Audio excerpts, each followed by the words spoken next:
ये कहानी बिहार के एक पुराने शहर दरियापुर की है। यहाँ हर रविवार को लगने वाली एक छोटी सी संडे मार्केट होती थी।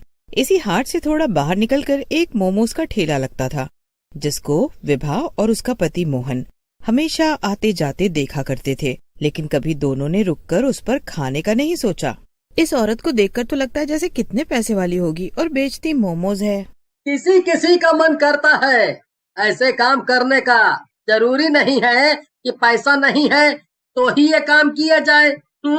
हाँ, वही मैं भी सोचूं। मार्केट अंदर है तो ये मार्केट से हटकर क्यों मोमोज बेचती है? इसको तो कॉलेज या स्कूल के बाहर बेचना चाहिए ये सब।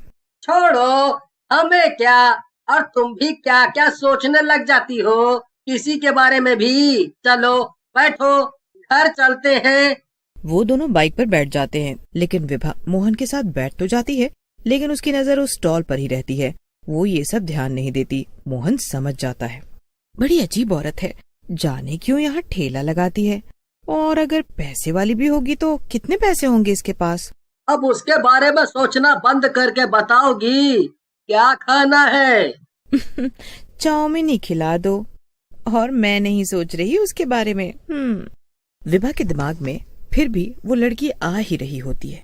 रात को मोहन तो सो जाता है, लेकिन विभा मन ही मन सोच रही होती, कुछ तो बात है, कोई फायदा तो जरूर होगा उस लड़की को, तभी तो वो वहाँ मोमोज लगाती है। हमेशा लाल लिपस्टिक फैंसी कपड़ों में खड़ी रहती है। ऐसे कौन मोमोज बेचता है? क्या वो कुछ अलग डालती होगी अपने मोमोज में? अब सो भी जाओ विभा, कब तक सोचना है मोमोज के बारे में? अरे नहीं, मैं वो नहीं सोच रही हूँ। दोनों सो जाते हैं। कुछ दिनों बाद विभा गर्भवती हो जाती है। दोनों बहुत खुश हो जाते हैं। मोहन अपनी बीवी से बहुत प्यार करता है। मेरा ऐसी हालत में कुछ कुछ खाने का जी हो रहा है, क्या करूँ? अरे ये क्या सोचना, मैं हूँ तो मुझे बताओ क्या खाना है। विभा मोहन को रोज कुछ लाने को कहती है और मोहन वो लेकर भी आता है। एक दिन की बात है, विभा की तबीयत कुछ ठीक नहीं थी। सुनिए, आज मेरा खाना बनाने का बिल्कुल मन नहीं है। क्या आप आज बाहर खा लेंगे और रात में ऑफिस से आते समय कुछ लेते आना? हाँ कोई बात नहीं, तुम आराम करो, मेरी फिक्र मत करो। बस बताओ तुम क्या खाओगी? हाँ, सही बोलूं तो मुझे उस औरत के ठेले वाले मोमोज खाने हैं। बस इतनी सी बात, मैं आज लेते हुए आऊंगा। तुम बस हुक्म किया करो मैडम, तुम्हारा नौकर हमेशा तुम्हारे लिए हाजिर है। क्या आप भी मेरे नौकर थोड़ी हैं? वो तो आज पता नहीं क्यों बस मन हुआ ये सोचकर कि वो अपने मोमोज में आखिर ऐसा क्या डालती है, क्या पता कुछ अलग स्वाद हो। मोहन विभा की ऐसी बात सुनकर जोर से हंस पड़ा और विभा से विदा लेकर ऑफिस चला गया। ऑफिस से आते समय उसको मोमोज का ठेला दिखाई दिया। क्योंकि विभा प्रेग्नेंट थी तो मोहन लंच लेकर भी नहीं गया था।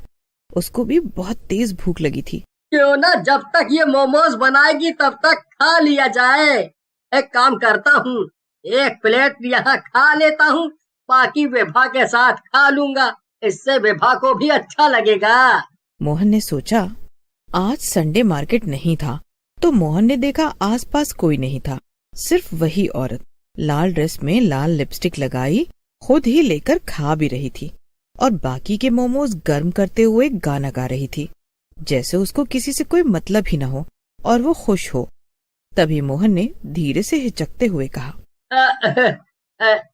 एक प्लेट कितने का देती हैं आप? मोहन को अपने पास खड़ा देखकर वो घबरा गई और जल्दी से प्लेट नीचे रखकर बोली, 1 प्लेट 60 की आती है और उसमें 12 मोमोज होते हैं। ठेला देखकर तो लगा था मानो कितना ही महंगा देती होगी, लेकिन ये तो बहुत सस्ता है। ठीक है, तो 2 प्लेट आप पैक कर दीजिए घर ले जाने को, और हाफ प्लेट आप हमको अभी खाने के लिए दे दीजिए। मैं 2 प्लेट तो पैक कर देती हूँ, साथ में 1 प्लेट ही आपको खाने को दे देती हूँ। आज आप मेरे पहले ग्राहक हो तो हाफ प्लेट मेरी तरफ से मुफ्त। मोहन लड़की की बात सुनकर खुश हो जाता है। लड़की फिर से गाना गाने लग जाती है। हवा तेज हो जाती है। मोहन अपना फोन निकालता है, लेकिन उसमें बिल्कुल नेटवर्क नहीं होता। लेकिन लड़की, गुमनाम है कोई, बदनाम है कोई, मोहन उसका गाना सुनकर उससे पूछता है, आपको पता है क्या, यहाँ 1-2 महीने पहले एक लड़की ने 2 आदमी को मार दिया था। मोहन को लड़की की ये बात बहुत अजीब लगती है, लेकिन वो सोचता है, जल्दी से मोमोज खाकर घर चलता हूँ विभा के पास। ये रहे सर आपके गर्मा गर्म मोमोज, वो भी फुल प्लेट। आप ये खाओ, तब तक मैं घर के लिए मोमोज पैक कर देती हूँ। लेकिन बस एक शर्त है सर, मोमोज आपको सारे खाने पड़ेंगे। मोहन मोमोज लेकर खाना शुरू कर देता है। जैसे जैसे वो मोमोज खाता है वैसे ही वैसे उस लड़की का चेहरा डरावना होता जाता है। मोहन बहुत डरने लगता है क्योंकि आसपास कोई भी नहीं होता। क्या हुआ सर, खाओ ना, सारे खाने हैं आपको। अब उस लड़की की आवाज भी भारी होती चली गई थी। तभी मोहन की नजर उसके पैरों पर पड़ती है। वो उल्टे होते हैं, लेकिन मोहन ऐसा दिखाता है जैसे उसको कोई फर्क नहीं पड़ रहा। लेकिन तभी मोहन की नजर मोमोज पर पड़ती है। उसके मोमोज में बहुत सारे कीड़े चल रहे होते हैं। तभी वो लड़की की तरफ देखता है। वो अब तक चुड़ैल बन चुकी थी। बोला था ना सारा खाना है, ऐसे छोड़ क्यों दिया? मोहन उसकी बात का कोई जवाब नहीं देता। मोहन उसकी कोई बात नहीं सुनता और अपनी बाइक स्टार्ट करता है और वहां से निकल जाता है। लेकिन बाइक वहीं वापस आ जाती है जहां वो चुड़ैल खड़ी मुस्कुरा रही होती है। तू अपने पैक किए हुए मोमोज को तो लेकर ही नहीं गया, ये भी तो ले जा। चुड़ैल उसकी तरफ बढ़ने लगती है। मोहन फिर से बाइक स्टार्ट करता है, फिर वहीं आ जाता है। क्या हुआ, और मोमोज खाने हैं? मोहन डर के मारे रोने लगता है। वो जहाँ से भी जाता उसके सामने वही चुड़ैल आ जाती। वो बहुत थक जाता है। कब तक चलाएगा, अब कुछ नहीं हो सकता। फिर एक अलग सी ही आवाज में चुड़ैल बोलती है, आपने अपने मोमोज तो खाए ही नहीं सर। मोहन बहुत चिल्लाता है, बेचारा, ये सब तेरे ही मोमोज हैं, खा ले इन्हें, खा ले। लेकिन मोहन एक बार फिर हिम्मत करके अपनी बाइक शुरू करता है। वो बाइक चलाते हुए आंखें बंद कर लेता है। तभी उसको सामने से 2 पुलिस वाले दिखाई देते हैं। वो उसको बुलाते हैं। अरे ओ जी, ऐसा कौन बाइक चलाता है? लगता है इसने पी रखी है सर। क्या हुआ है तुझे? हैं? पी रखी है क्या? पता है ना, पी कर गाड़ी चलाना मना है। मैंने नहीं पिया है, मैंने चुड़ैल के मोमोज खाए हैं, वो मुझे मार देगी। ये क्या बहकी बहकी बात कर रहा है? हैं?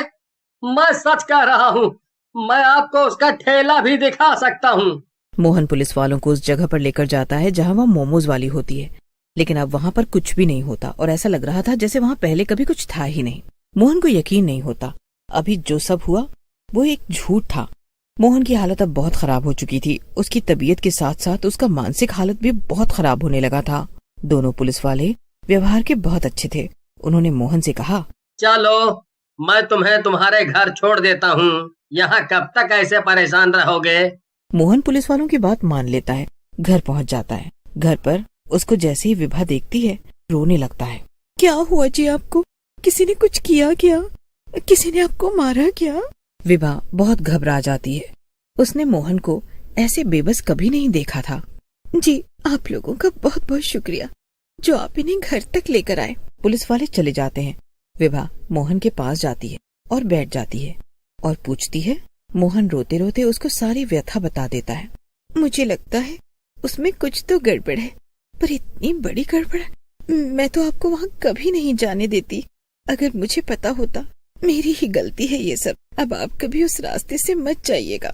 आप मुंह हाथ धो लीजिए, मैं अभी खाना लगा देती हूँ। मैंने मैगी बनाई है, आज वही खा लेते हैं। कल से मैं घर पर ही खाना बना लूंगी। मोहन उठकर अपने वॉशरूम में चला जाता है। मुंह धोते हुए उसकी नजर शीशे पर पड़ती है। शीशे पर खून से लिखा होता है, सर आपने पूरे मोमोज नहीं खाए हैं ना? मोहन की नजर एकदम से विभा की लाश पर पड़ती है, जिसको देखकर मोहन को हार्ट अटैक आ जाता है और वो भी मर जाता है।